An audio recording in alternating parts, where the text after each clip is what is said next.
Next, I want to show how we can use the calculator to solve question 1.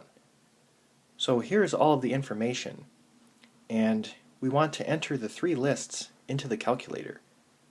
Then go to the Tests menu and select ANOVA.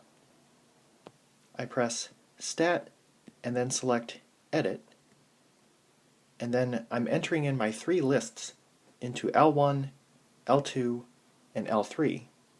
Then I quit out, and then go back into the Stat menu, and then over to Tests, and then down to ANOVA. So press Enter, and then it puts the ANOVA test on the home screen. So now I want to specify List 1, List 2, and List 3. So List 1 is second 1. List 2 is second 2. List 3 is second 3. And the comma button is right here. So we have ANOVA of List 1, comma List 2, comma List 3.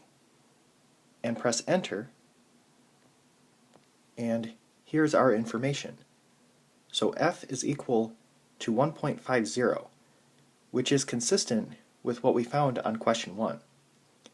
And the p-value is 0.2690.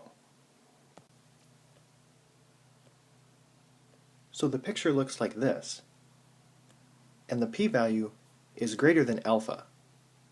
So we fail to reject the null hypothesis. And this is consistent with number 1.